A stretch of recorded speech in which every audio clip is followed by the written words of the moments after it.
सभासदों, माननीय अध्यक्ष जी,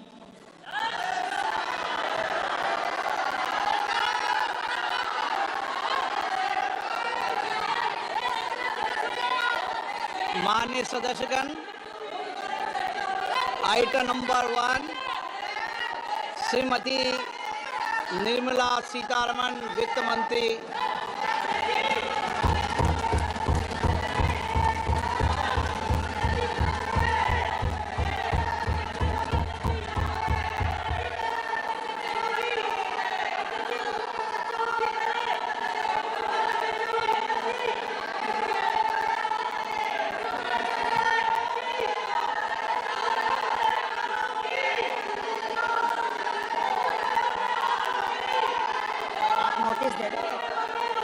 सदस्यगण, बजट के बाद राज्यपाल अभिभाषण में आपको पर्याप्त दूंगा।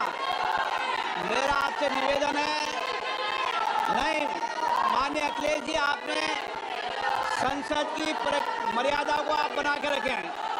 कभी बजट भाषण के अंदर इस तरीके का नहीं हुआ, ये उचित नहीं है, ये उचित नहीं है। अखिलेश जी प्लीज, मैं आपको मौका दूंगा राज्यपाल अभिभाषण में, प्लीज। नो, ये तरीका ठीक नहीं है। No,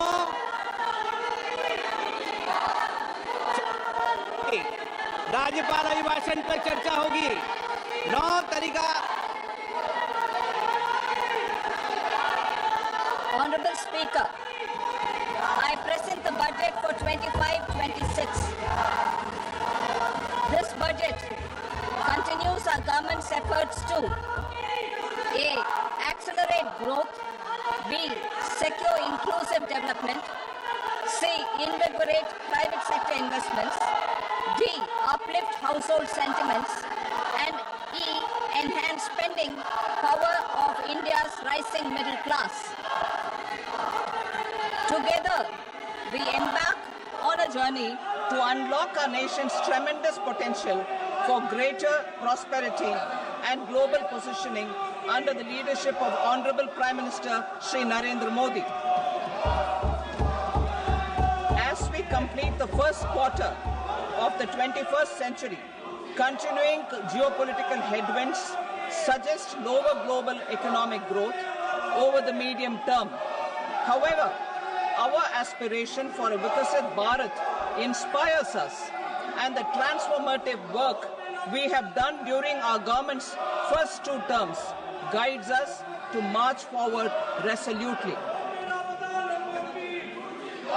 Our economy is the fastest growing among all major economies.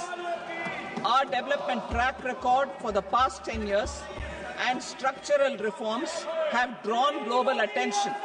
Confidence in India's capability and potential has only grown in this period. We see the next 5 years as a unique opportunity to realize Sabka Vikas, stimulating balanced growth of all regions. The great Telugu poet and playwright Gurujada Apparao had said, "Deshamante matti kadoy, deshamante manushuloy," meaning a country is not just its soil, a country is its people. In line with this, for us, Vikasit Bharat encompasses zero poverty, 100% quality good school education, access to high quality, affordable and comprehensive health care, 100% skilled labor with meaningful employment, 70% women in economic activities, and farmers making our country the food basket of the world. In this budget, the proposed development measures span 10 broad areas focusing on Garib, youth, Annadata and Nari, spurring agricultural growth and productivity, building rural prosperity and resilience, taking everyone together on an inclusive growth path, boosting manufacturing and furthering Make in India, supporting MSMEs, enabling employment-led development, investing in people, economy, and innovation, securing energy supplies, promoting exports, and nurturing innovation. For this journey of development, our four powerful engines are agriculture, MSME, investments, and exports. The fuel, our reforms, our guiding spirit, inclusivity, and the destination, Vikasit Bharat. This budget aims to initiate transformative reforms across 6 domains. During the first 5 years, these will augment our growth potential and global competitiveness. The domains are taxation, power sector, urban development, mining, financial sector, and regulatory reforms. Agriculture as the first engine. Now I move to specific proposals, beginning with agriculture as the first engine.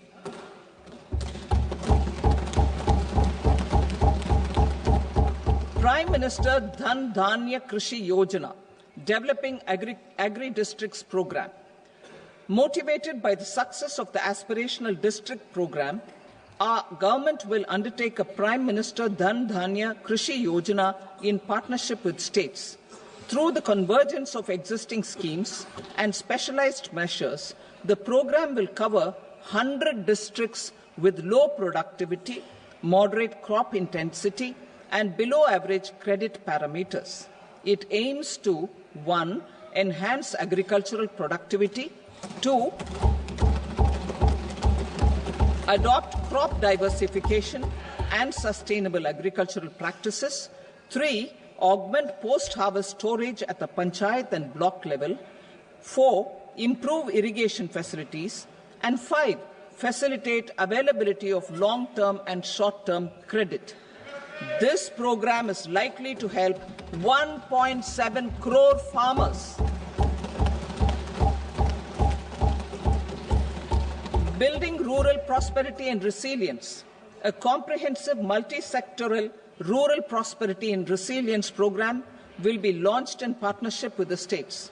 This will address underemployment in agriculture through skilling, investment, technology, and invigorating the rural economy. The goal is to generate ample opportunities in rural areas so that migration is an option but not a necessity. The program will focus on rural women, young farmers, rural youth, marginal and small farmers, and landless families. The details are in Annexure A. Domestic best practices will be incorporated, and appropriate technical and financial assistance will be sought from multilateral development banks. In Phase 1, 100 developing agri-districts will be covered. Atmanirbharta in pulses. Our government is implementing the National Mission for Edible Oilseed for achieving Atmanirbharta in edible oils. Our farmers have the capability to grow enough for our needs and more. 10 years ago, we made concerted efforts and succeeded in achieving near self-sufficiency in pulses. Farmers responded to the need by increasing the cultivated area by 50%, and government arranged for procurement and remunerative prices.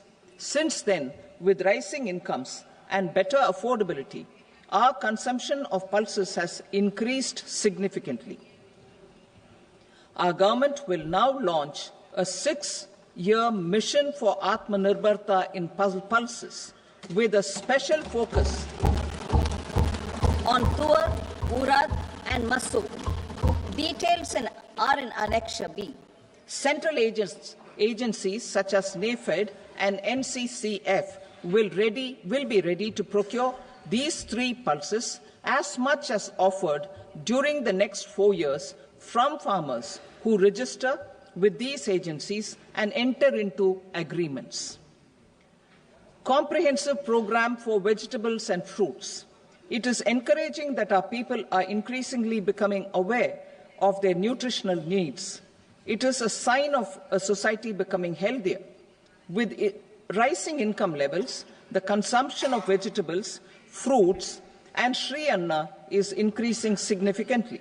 A comprehensive program to promote production, efficient supplies, processing, and remunerative prices for farmers will be launched in partnership with the states. Appropriate institutional mechanisms for implementation and participation of farmer producer organizations and cooperatives will be set up. Makhana Board in Bihar. For this, there is a special opportunity for the people of Bihar. A Makhana Board will be established in the state to improve production, processing, value addition, and marketing of makhana.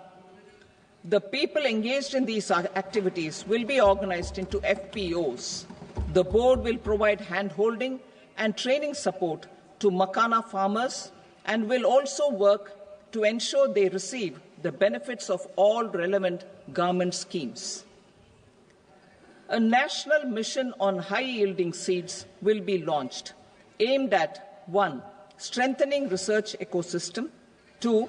Targeted development and propagation of seeds with high yield, pest resistance, and climate resilience, and 3. Commercial availability of more than 100 seed varieties released since July 2024. India ranks second largest globally in fish production and aquaculture. Seafood exports are valued at 60,000 crore rupees. To unlock the untapped potential of the marine sector, our government will bring in an enabling framework for sustainable harnessing of fisheries from Indian exclusive economic zone and high seas, with a special focus on the Andaman and Nicobar and Lakshadweep Islands. For the benefit of lakhs of cotton growing farmers, I am pleased to announce a mission for cotton productivity. This 5-year mission will facilitate significant improvements in productivity and sustainability of cotton farming and promote extra long staple cotton varieties. The best of science and technology support will be provided to farmers. Aligned with our integrated 5F vision for the textile sector, this will help in increasing incomes of the farmers and ensure a steady supply of quality cotton for rejuvenating India's traditional textile sector. Kisan credit cards facilitate short-term loans for 7.7 crore farmers, fishermen, and dairy farmers. The loan limit under modified interest subvention scheme will be enhanced from 3 lakh rupees to 5 lakh rupees for loans taken through the KCC. For Atmanirbharta in urea production, our government had reopened 3 dormant urea plants in the eastern region. To further augment urea supply, a plant with annual capacity of 12.7 lakh metric tons will be set up at Namrup in Assam.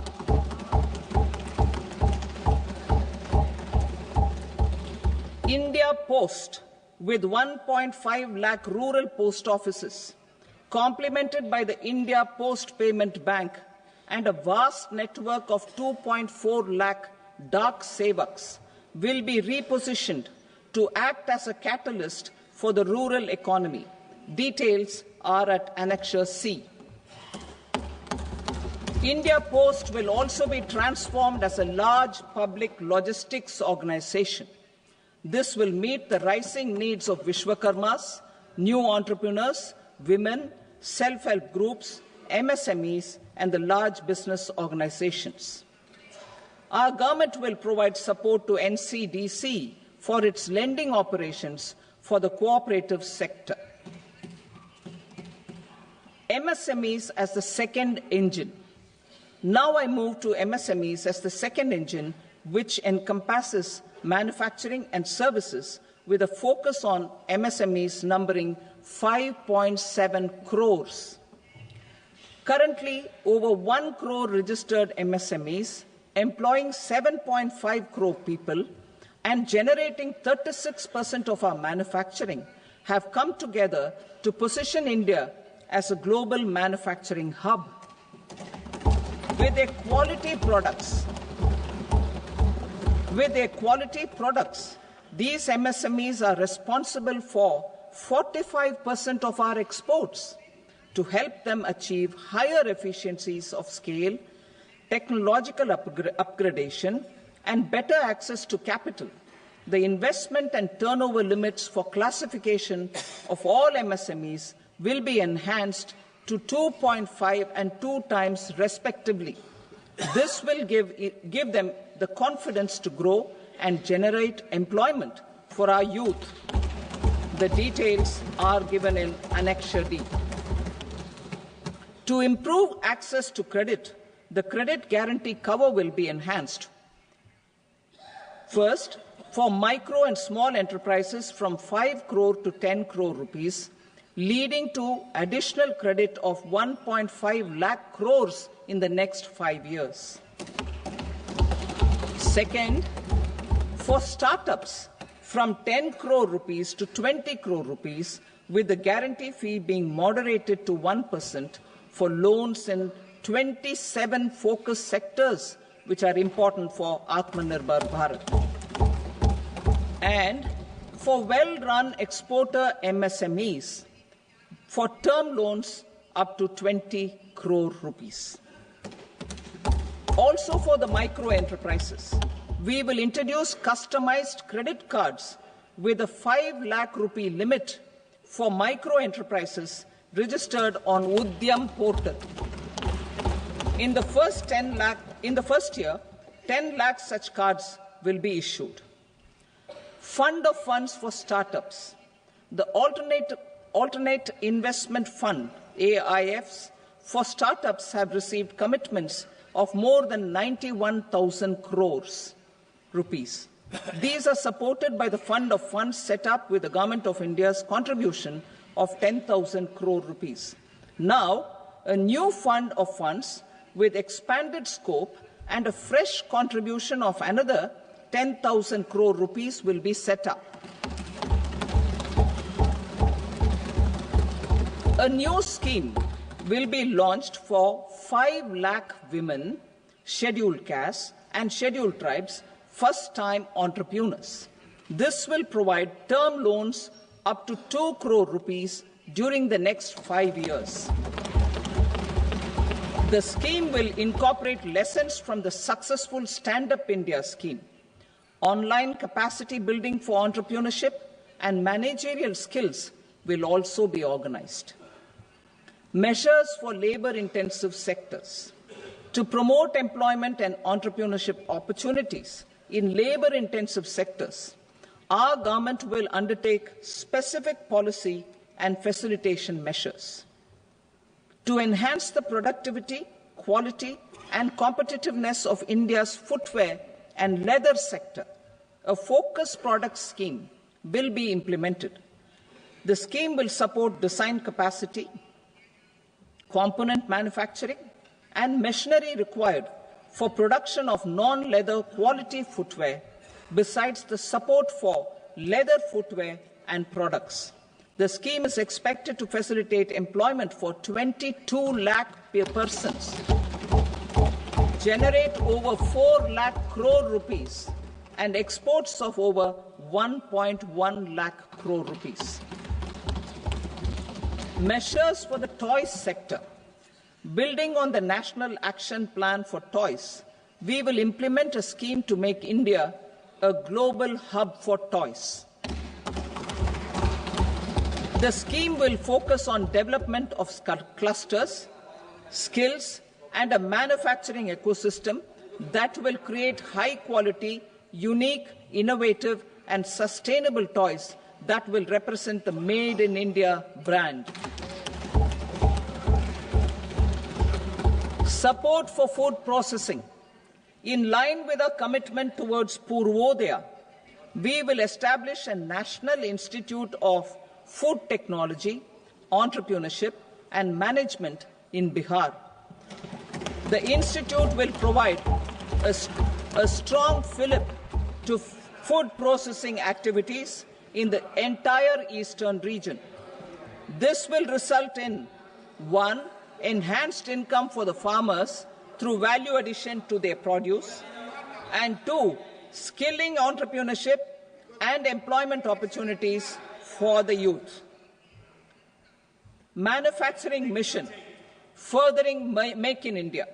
Our government will set up a national manufacturing mission covering small, medium, and large industries for furthering Make in India by providing policy support, execution roadmaps, governance, and monitoring framework for central ministries and states. Details are in Annexure E. Given our commitment to climate-friendly development, the mission will also support clean tech manufacturing.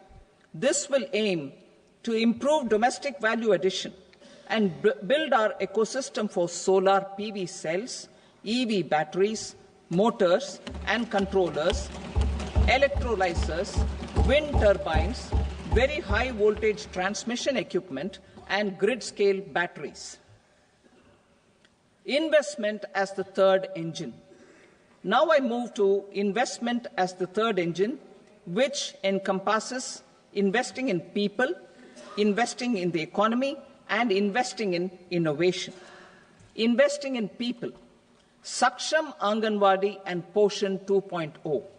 Saksham Anganwadi and Poshan 2.0 program provides nutritional support to more than 8 crore children, 1 crore pregnant women and lactating mothers all over the country, and about 20 lakh adolescent girls in aspirational districts and the Northeast region. The cost norms for these nutritional support will be enhanced appropriately. Atal Tinkering Labs. 50,000 Atal Tinkering Labs will be set up in government schools in the next 5 years to cultivate the spirit of curiosity and innovation and foster a scientific temper among young minds. Broadband connectivity to government secondary schools and PHCs. Broadband connectivity will be provided to all government secondary schools and primary health centers in rural areas under the BharatNet project. Bharatiya Bhasha Pustak Scheme. We propose to implement a Bharatiya Bhasha Pustak scheme to provide digital form Indian language books for schools and for higher education. This aims to help students understand their subjects better and in their language. National Centers of Excellence for Skilling. Building on the initiative announced in the July 24 budget, 5 national centers of excellence for skilling will be set up with global expertise and partnerships to equip our youth with the skills required for Make for India, Make for the World manufacturing. The partnership will cover curriculum design, training of trainers, and a skills certification framework and periodic reviews. Expansion of capacity in IITs. Total number of students in 23 IITs has increased 100% from 65,000 to 1.35 lakh in the past 10 years.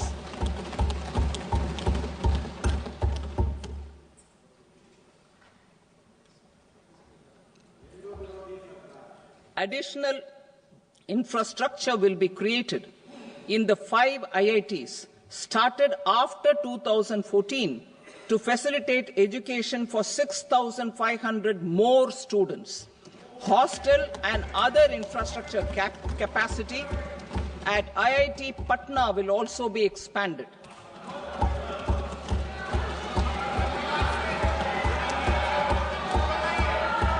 Center of Excellence.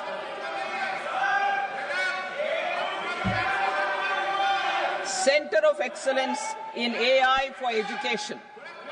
I had announced 3 centers of excellence in artificial intelligence for agriculture, health, and Sustainable Cities in 2023. Now a Center of Excellence in Artificial Intelligence for Education will be set up with a total outlay of 500 crores. Expansion of medical education.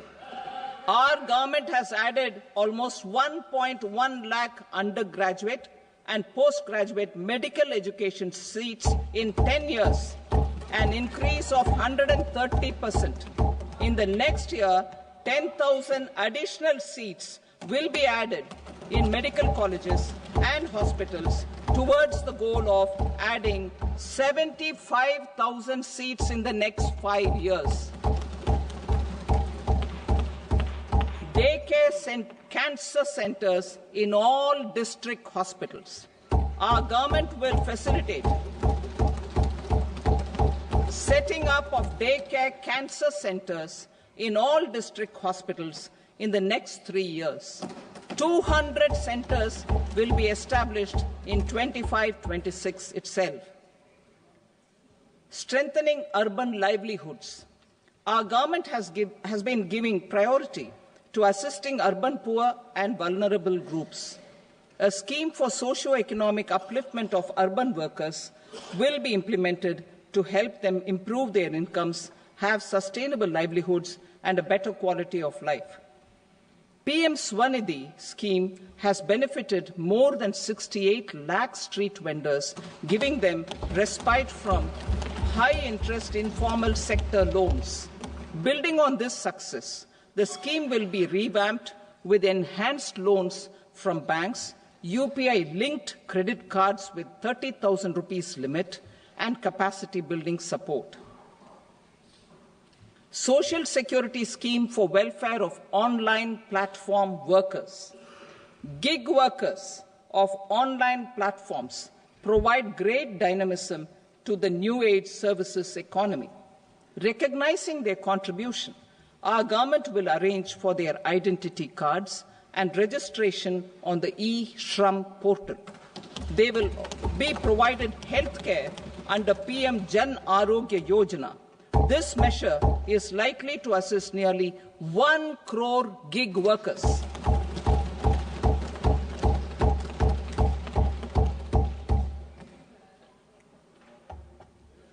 Investing in the economy. Public-private partnership in infrastructure. Each infrastructure-related ministry will come up with a 3-year pipeline of projects that can be implemented in PPP mode. States will also be encouraged to do so and can seek support from the India Infrastructure Project Development Fund, which is a scheme to prepare PPP proposals. Support to states for infrastructure. An outlay of 1.5 lakh crore is proposed for the 50-year interest-free loans to states for capital expenditure and incentives for reforms. Building on the success of the first asset monetization plan announced in 2021, the second plan for 2025 to 30 will be launched to plough back capital of 10 lakh crore in new projects. Regulatory and fiscal measures will be fine-tuned to support the plan. Jal Jeevan Mission.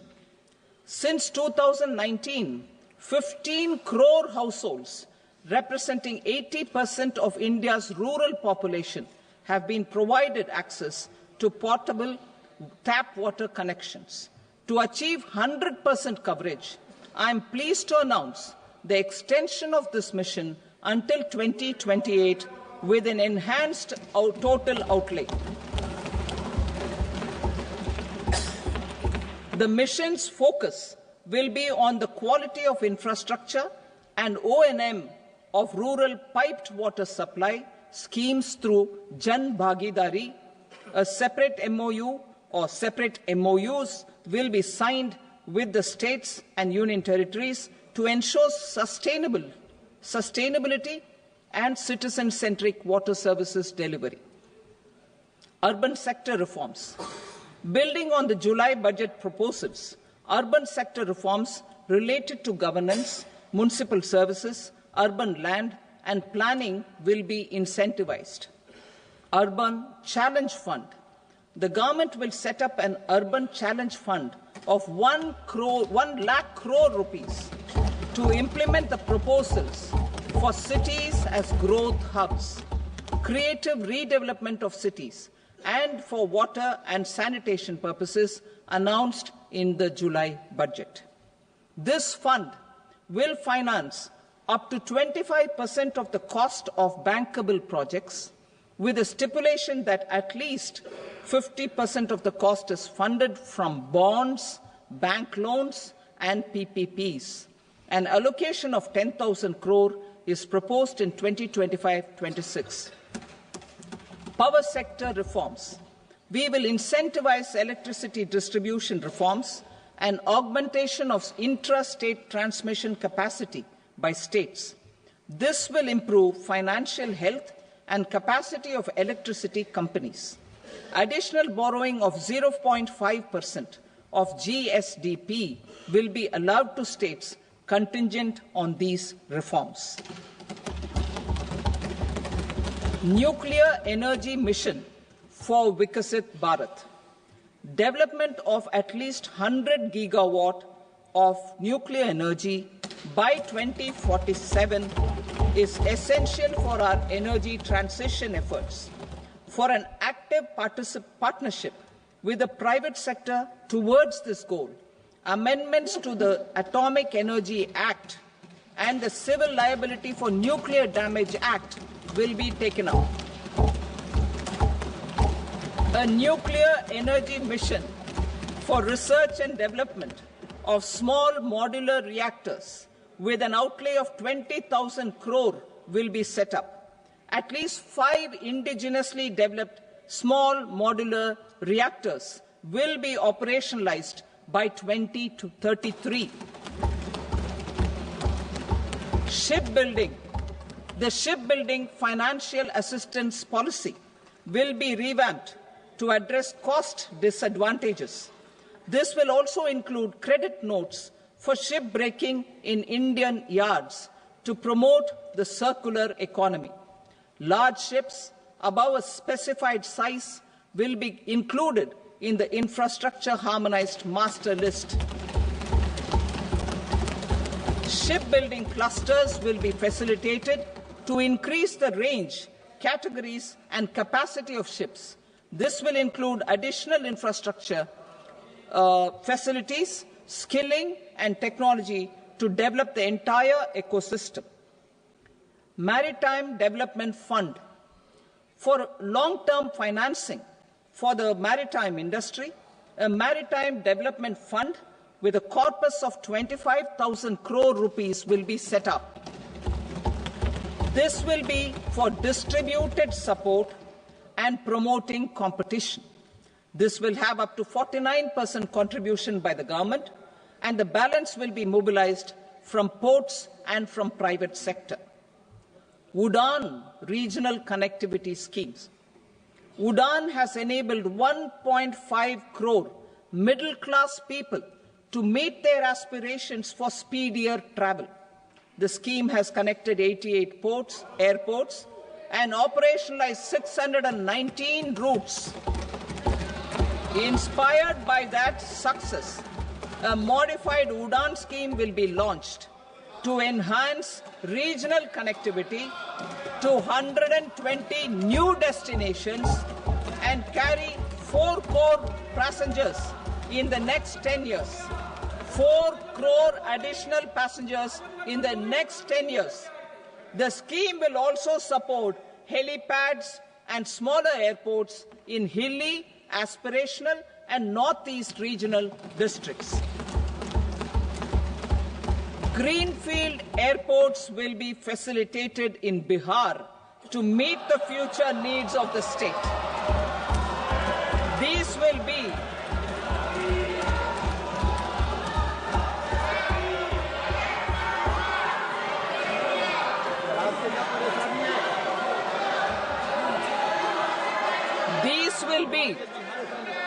These will be in addition to the expansion of the capacity of Patna Airport and a brownfield airport in Beta.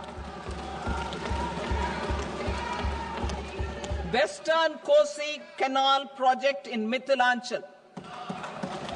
Financial support will be provided for the Western Kosi Canal ERM project, benefiting a large number of farmers, cultivating over 50,000 hectares of land in the Mithilanchal region of Bihar. Mining sector reforms. Mining sector reforms, including those for minor minerals, will be encouraged through sharing of best practices and institutions of a state mining index. A policy for recovery of critical minerals from tailings will be brought out.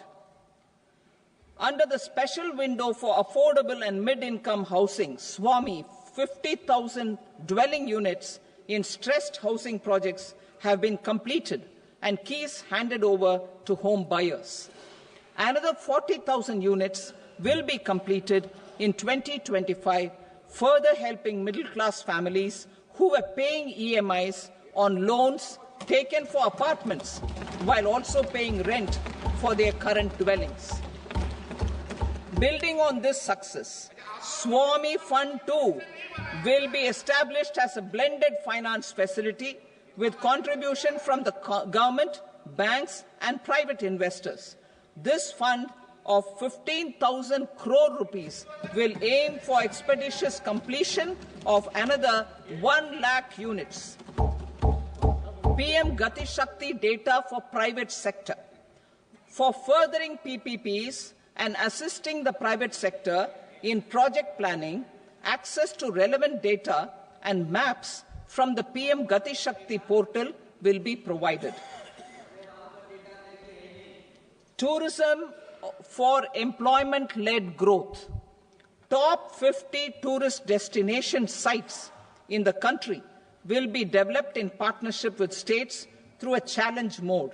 Land for building key infrastructure will have to be provided by the states. Hotels in these destinations will be included in the infrastructure harmonized list. The following measures will be taken for facilitating employment-led growth. Organizing intensive skill development programs for our youth, including in institutes of hospitality management. Providing mudra loans for homestays.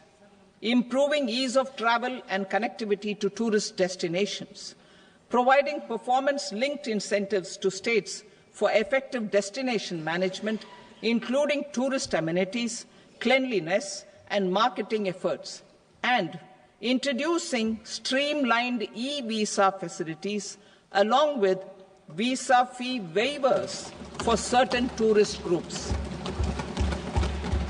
Continuing with the emphasis on places of spiritual and religious significance, in the July budget, there will be a special focus on destinations related to the life and times of Lord Buddha.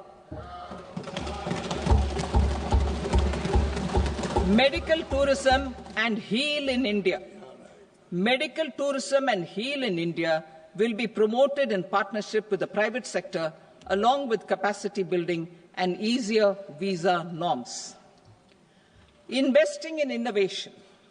To implement private sector-driven research, development and innovation initiatives announced in the July budget, I am now allocating 20,000 crore rupees for this purpose. A deep tech fund of funds will also be explored to catalyze the next generation startups as a part of this initiative.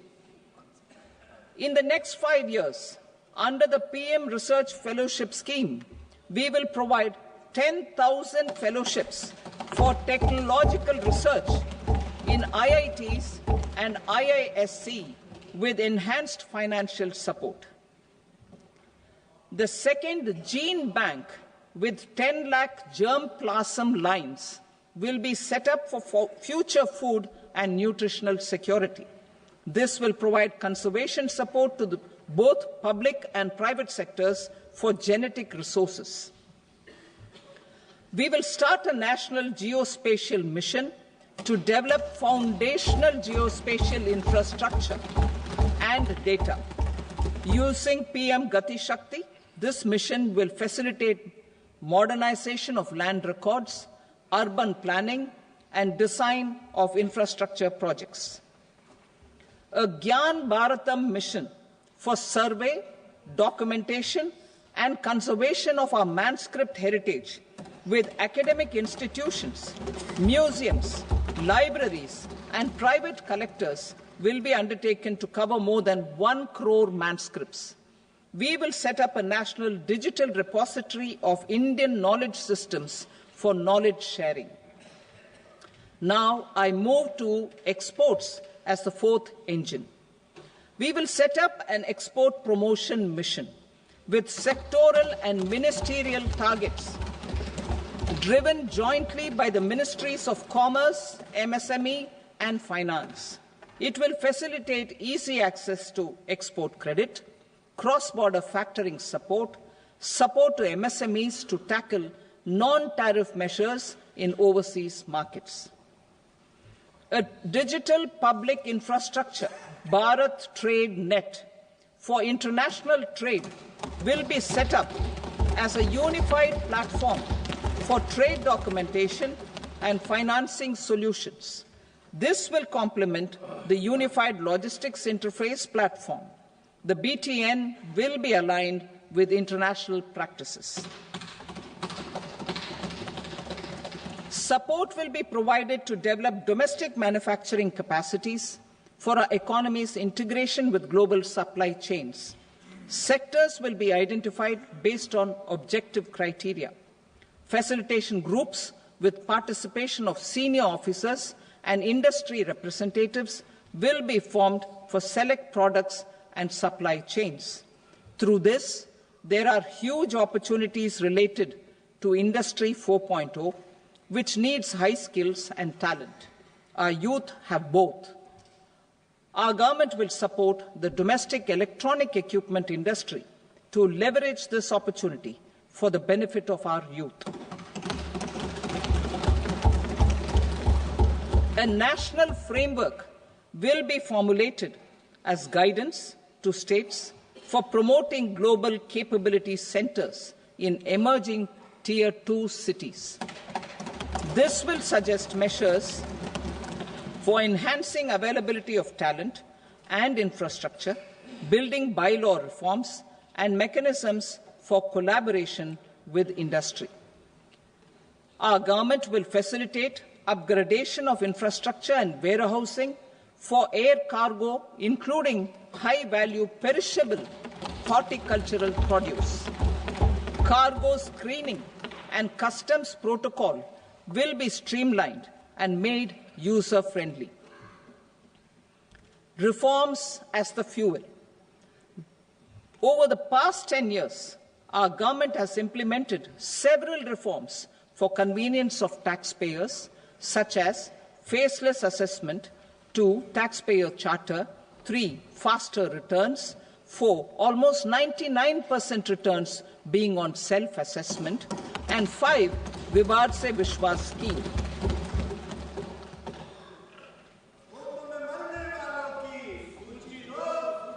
Continuing these efforts, I reaffirm the commitment of the Tax Department to trust first, scrutinize later. I also propose to introduce the new income tax bill next week. I will detail the indirect tax reforms and changes in direct taxes in Part B. Financial sector reforms. The FDI limit for the insurance sector will be raised from 74 to 100%. This enhanced limit will be available for those companies which invest the entire premium in India. The current guardrails and conditionalities associated with foreign investment will be reviewed and simplified. The services of India Post Payment Bank will be deepened and expanded in rural areas. NABFID will set up a partial credit enhancement facility for corporate bonds for infrastructure. Public sector banks will develop Grameen Credit Score framework to serve the credit needs of SHG members and people in rural areas. A forum for regulatory coordination and development of pension products will be set up. To implement the earlier announcement on simplifying the KYC processes, the revamped Central KYC Registry will be rolled out in 2025. We will also implement a streamlined system for periodic updating. Requirements and procedures for speedy approval of company mergers will be rationalized. The scope for fast-track mergers will also be widened and the process made simpler.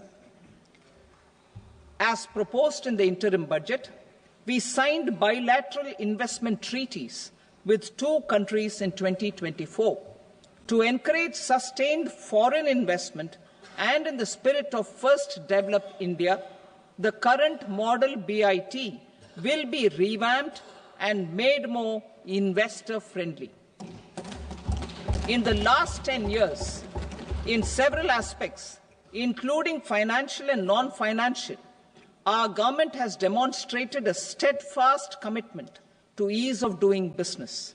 We are determined to ensure that our regulations must keep up with technological innovations and global policy developments.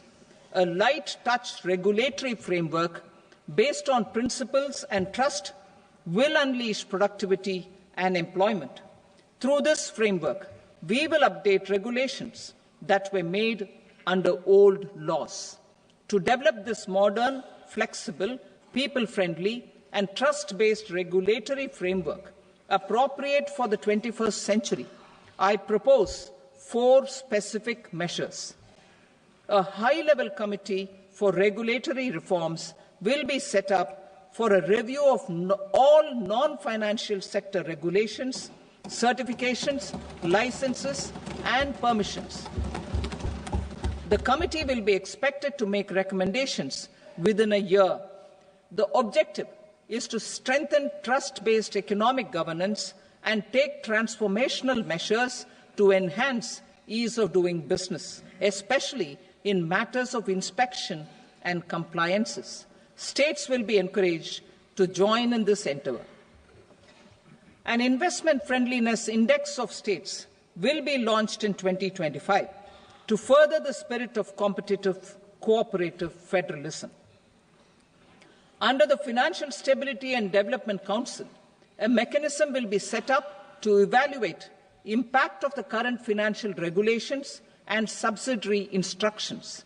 It will also formulate a framework to enhance their responsiveness and development of the financial sector. In the Jan Vishwas Act 2023, more than 180 legal provisions were decriminalized. Our government will now bring up the Jan Vishwas Bill 2.0 to decriminalize more than 100 provisions in various laws. I now move to fiscal policy. In the July budget, I had committed to staying the course for fiscal consolidation. Our endeavour will be to keep the fiscal deficit each year such that central government debt remains on a declining path as a percentage of the GDP. The roadmap for the next 6 years has been detailed in the FRBM statement. Revised estimates for 2024-25. The revised estimate of the total receipts other than borrowings is 31.47 lakh crore rupees, of which the net tax receipts are 25.57 lakh crore rupees. The revised estimate of the total expenditure is 47.16 lakh crore rupees, of which the capital expenditure is about 10.18 lakh crore rupees. The revised estimate of the fiscal deficit is 4.8% of the GDP. Budget estimates for 25-26. Coming to 25-26, the total receipts other than borrowings and total expenditure are estimated at 34.96 lakh crore rupees and 50.65 lakh crore rupees respectively. The net tax receipts are estimated at 28.37 lakh crore rupees. The fiscal deficit is estimated to be 4.4% of GDP.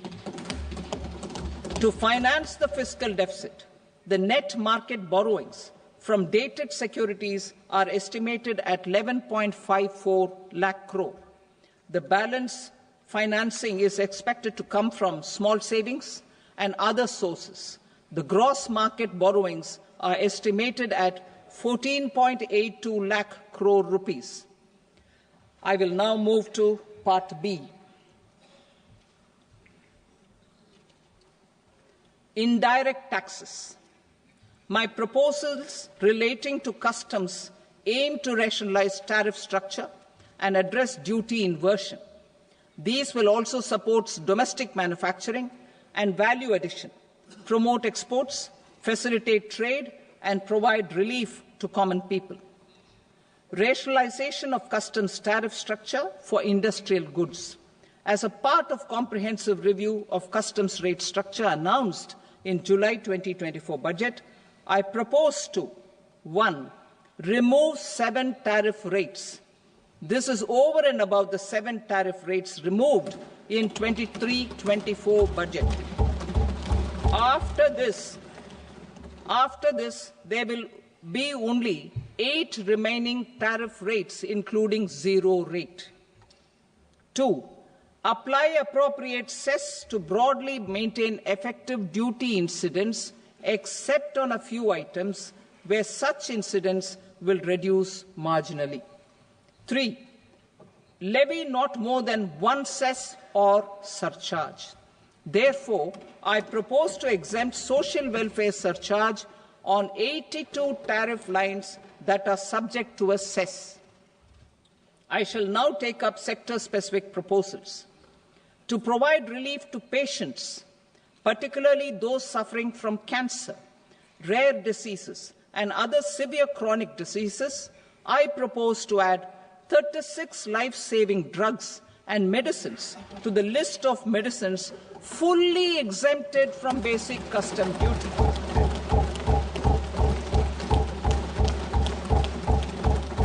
I also propose to add 6 life-saving medicines to the list attracting concessional custom duty of 5%.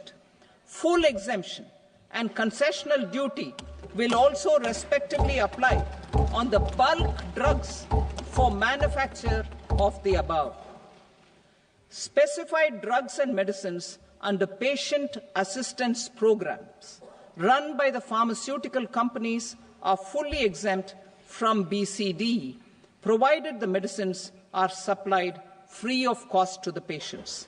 I propose to add 37 more medicines along with 13 new patient assistance programs. Support to domestic manufacturing and value addition.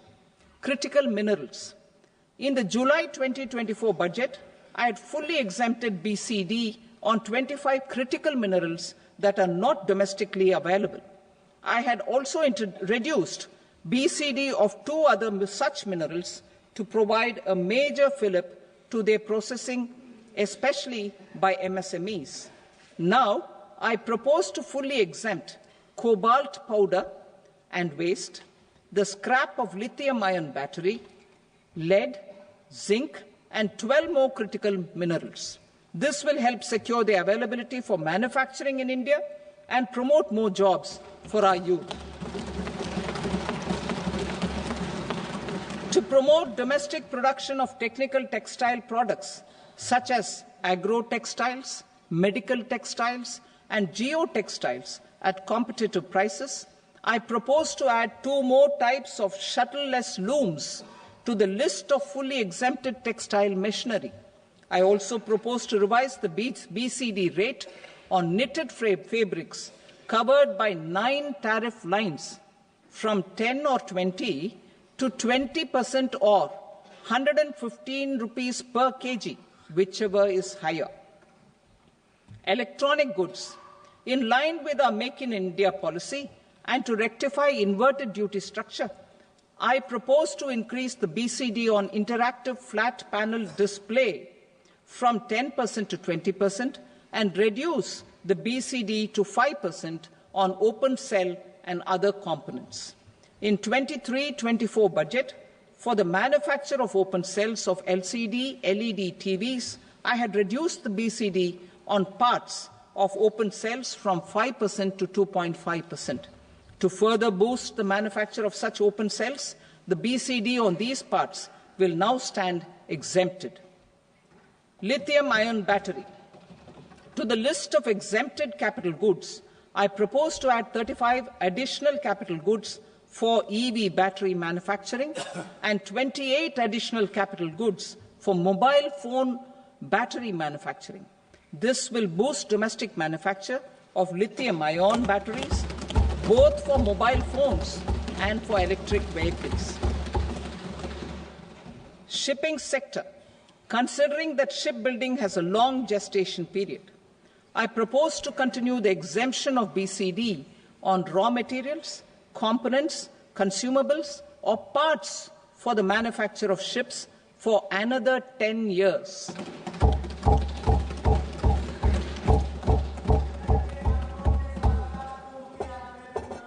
I also propose the same dispensation for shipbreaking to make it more competitive. Telecommunication. To prevent classification disputes, I propose to reduce the BCD from 20% to 10% on carrier-grade Ethernet switches to make it at par with non-carrier-grade Ethernet switches. Export promotion. To facilitate exports of handicrafts, I propose to extend the time period for export from 6 months to 1 year, further extendable by another 3 months if required. I also propose to add 9 items to the list of duty-free inputs. Leather sector. I propose to fully exempt BCD on wet blue leather to facilitate imports for domestic value addition and employment. I also propose to exempt crust leather from 20% export duty to facilitate exports by small tanners. Marine products. To enhance India's competitiveness in the global seafood market, I propose to reduce BCD from 30% to 5% on frozen fish paste, surimi, for manufacture and export of its analog products. I also propose to reduce BCD from 15% to 5% on fish hydrolysates for manufacture of fish and shrimp feed. In July 2024 budget, to promote development of domestic MROs for aircraft and ships, I had extended the time limit for export of foreign origin goods that were imported for repairs from 6 months to 1 year and further extendable by 1 year. I now propose to extend the same dispensation for railway goods. Time limit for provisional assessment. Presently, the Customs Act 1962 does not provide any time limit to finalize provisional assessments, leading to uncertainty and cost to trade. As a measure of promoting ease of doing business, I propose to fix a time limit of 2 years, extendable by a year, for finalizing the provisional assessment.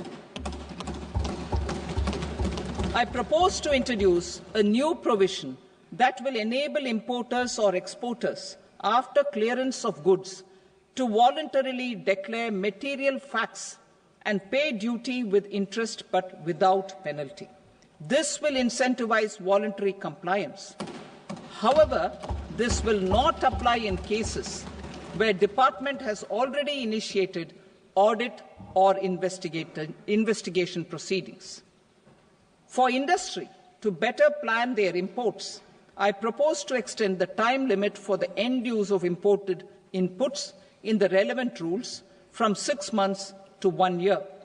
This will provide operational flexibility in view of cost and uncertainty of supply. Further, such importers will now have to file only quarterly statements instead of a monthly statement.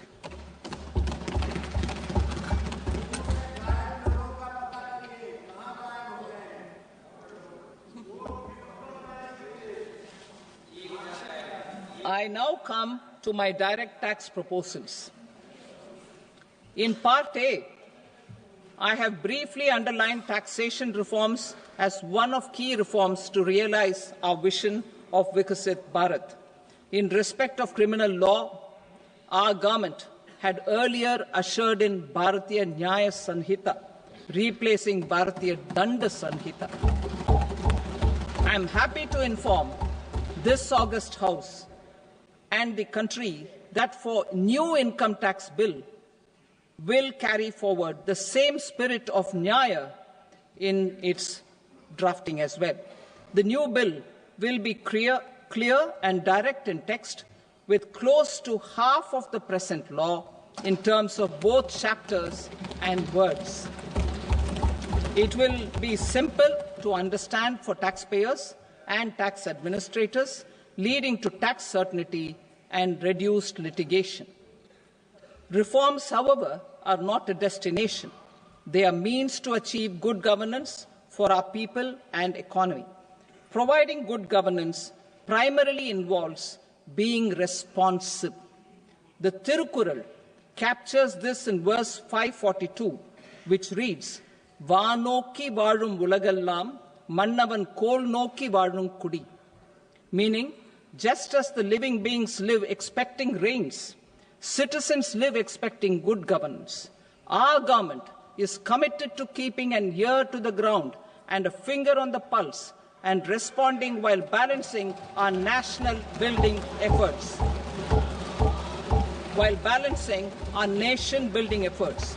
The following measures will detail just how our government will, under the guidance of PM Modi, has taken steps to understand and address.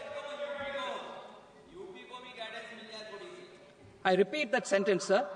The following measures will detail just how our government, under the guidance of PM Modi, has taken steps to understand and address the needs voiced by our citizens. My tax proposals are guided by this spirit. The objectives of my proposals are as follows. Personal income tax reforms with special focus on middle class. Rationalization of TDS and TCS for easing difficulties. Encouraging voluntary compliance. Reducing compliance burden. Ease of doing business, employment and investment. I will come to my proposal on personal income tax towards the end. TDS and TCS, rationalization for easing difficulties.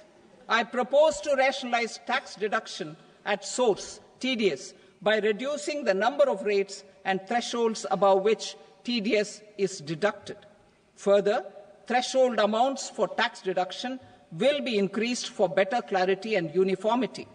The limit for tax deduction on interest for senior citizens is being doubled from the present 50,000 rupees to 1 lakh rupees.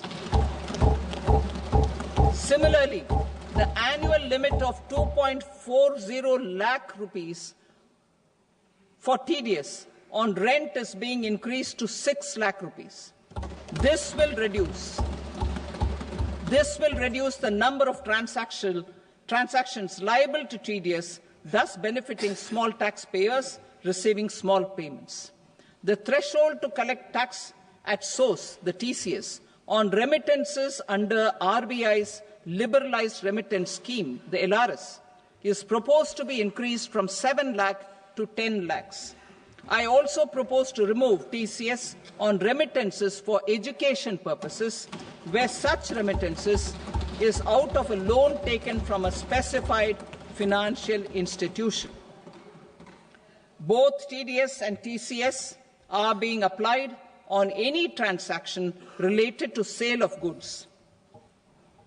To prevent such compliance difficulties, I propose to omit the TCS. I also propose that the provisions of the higher TDS deduction will now apply only in non-PAN cases. In July 2024, the delay for payment of TDS up to the due date of filing statement was decriminalized. I propose to provide the same relaxation to TCS provisions as well. The government under the leadership of Prime Minister Modi believes in Sabka Saath, Sabka Vikas, Sabka Vishwas and Sabka Prayas. In line with this, we brought in updated return facility in 2022 for voluntary compliance by taxpayers who had omitted to report their correct income. Our trust in taxpayers was proved right. Nearly 90 lakh taxpayers voluntarily updated their incomes by paying additional tax. Taking this trust further, I now propose to extend the time limit to file updated returns for any assessment year from the current limit of 2 years to 4 years. I propose to reduce the compliance burden for small charitable trusts and institutions by increasing their period of registration from 5 years to 10 years. It is also proposed that disproportionate consequences do not arise for minor defaults, such as incomplete applications filed by charitable entities. Presently, taxpayers can claim the annual value of self-occupied properties as nil only on the fulfillment of certain conditions. Considering the difficulties faced by taxpayers, it is proposed to allow the benefit of 2 such self-occupied properties without any condition. To streamline the process of transfer pricing and to provide an alternative to yearly examination, I propose to introduce a scheme for determining arm's length price of international transaction for a block period of 3 years. This will be in line with global best practices. With a view to reduce litigation and provide certainty in international taxation, the scope of safe harbor rules is being expanded. A number of senior and very senior citizens have very old national savings schemes accounts. As interest is no longer payable on such accounts, I propose to exempt withdrawals made from NSS by individuals on or after 29th August 2024. I am also proposing to allow similar treatment to NPS Vatsalya accounts as is available to normal NPS accounts subject to overall limits. In my speech in July 2024, I had promised that all processes, including giving effect to appellate orders, shall be digitalized and made paperless over the next 2 years. So I'm happy to announce that digitalization is being made operational now.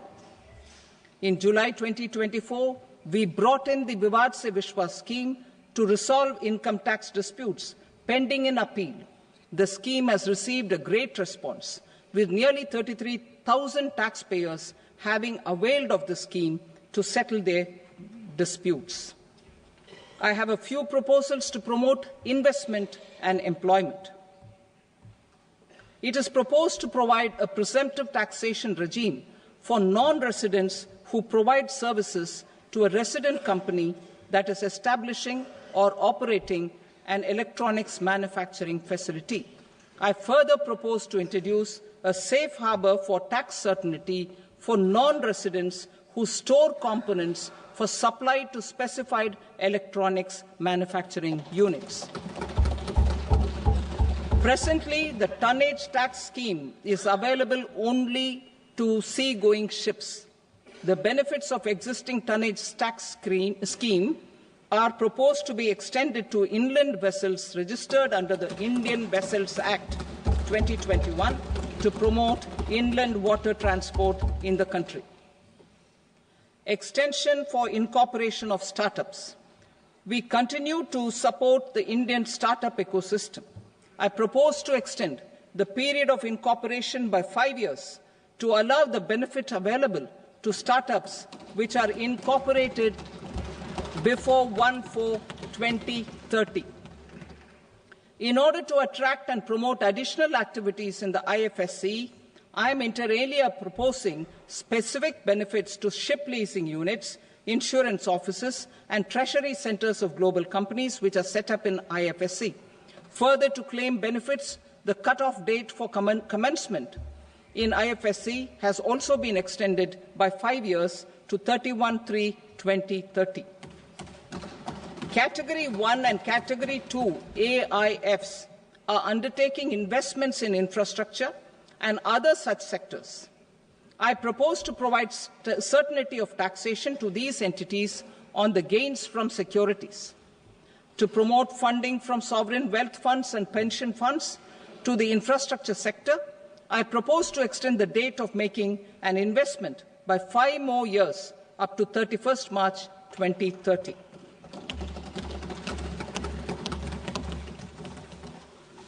Personal income tax reforms with special focus on middle class. Democracy, demography, and demand are the key support pillars in our journey towards Vikasit Bharat. The middle class provides strength for India's growth. This government, under the leadership of Prime Minister Modi, has always believed in the admirable energy and ability of the middle class in nation building. In recognition of their contribution,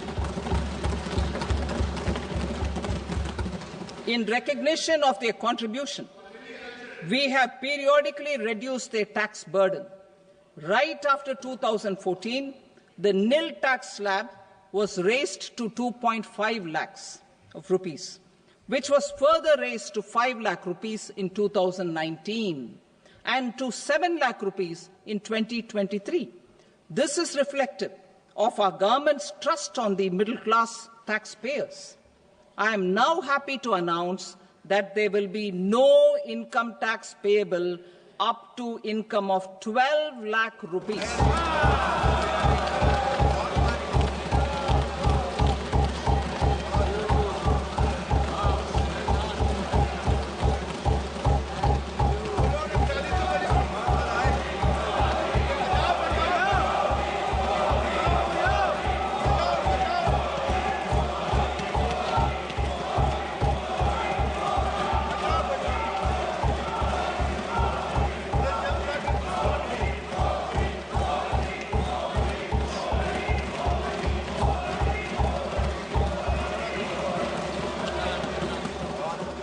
So, average income of 1 lakh per month, other than the special rate income such as capital gains, under the new regime.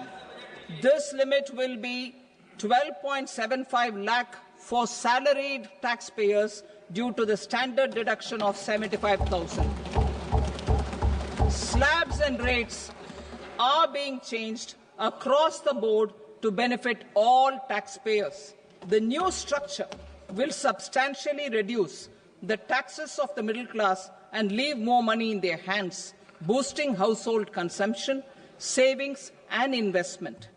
In the new tax regime, I propose to revise tax rate structures as follows: 0 to 4 lakh rupees nil, 4.8 lakh rupees to 4 to 8 lakh rupees 5%, 8 to 12 lakh rupees 10%, 12 to 16 lakh rupees 15%, 16 to 20 lakh rupees 20%, 20 to 24 lakh rupees 25%, and above 24 lakh rupees 30%. To taxpayers up to 12 lakh of normal income, other than special rate income such as capital gains. I read that again. To taxpayers up to 12 lakh of income, other than special rate income such as capital gains, tax rebate is being provided in addition to the benefit due to slab rate reduction in such a manner that there is no tax payable by them. The total tax benefit of slab rate changes and rebate at different income levels can be illustrated with a few examples. A taxpayer in the new regime with an income of 12 lakh rupees will get a benefit of 80,000 rupees in tax, which is 100% of tax payable as per the existing rates. A person having income of 18 lakh rupees will get a benefit of 70,000 rupees in tax, that is 30% of tax payable as per existing rates. A person with an income of 25 lakh gets a benefit of 1,10,000 rupees, that is 25% of his tax payable as per existing rates. Details of my tax proposals are given in the annexure. As a result of these proposals, Honourable Speaker, sir, revenue of about 1 lakh crore in direct taxes and 2,600 crores in indirect taxes will be foregone. Mr. Speaker, sir, with this, I commend the budget to this august House.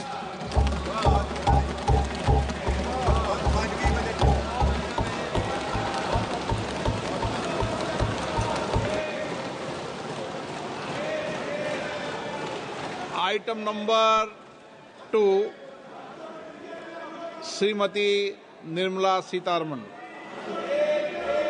Sir, with your permission, I rise to lay on the table the following statements under Section 3(1) of the Fiscal Responsibility and Budget Management Act 2003, Medium-Term Fiscal Policy cum Fiscal Policy Strategy Statement and Macroeconomic Framework Statement.